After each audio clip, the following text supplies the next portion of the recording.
রাজধানী বসবাসের যোগ্য নয় বলে মন্তব্য করেছেন খোদ স্থানীয় সরকার, পল্লী উন্নয়ন এবং সমবায় মন্ত্রী মির্জা ফখরুল ইসলাম আলমগীর।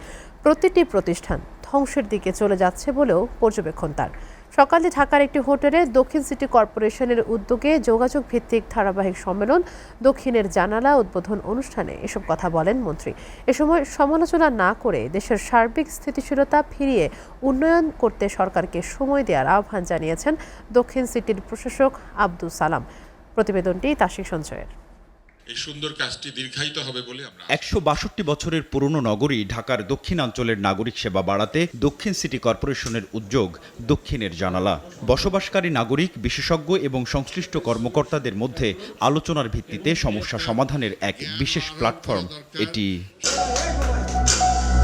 শনিবারের উদ্বোধনী সম্মেলনে সভাপতির বক্তব্যে দক্ষিণ সিটির প্রশাসক আব্দুস সালাম বলেন, দক্ষিণের জানালা আধুনিক নগরী গড়তে সহায়ক হবে। কেবলমাত্র সমালোচনা না করে সরকারকে সময় দেওয়ারও আহ্বান জানান তিনি। মাননীয় প্রধানমন্ত্রী তারেক রহমানকে আপনারা সময় দেন, দেখবেন যে অনেক সমস্যার সমাধান হয়ে গেছে।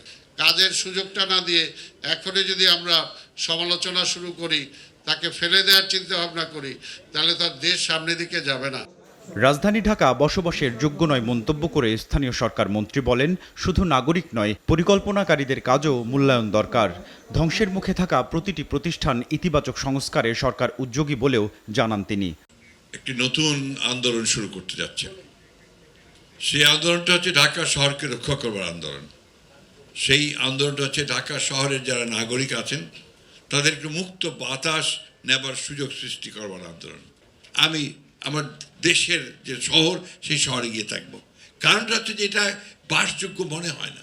আধুনিক নগর তৈরির এই আন্দোলনে সবাইকে স্বতঃস্ফূর্ত যোগদানের আহ্বান জানান প্রবীণ রাজনীতিক ও মন্ত্রী মির্জা ফখরুল।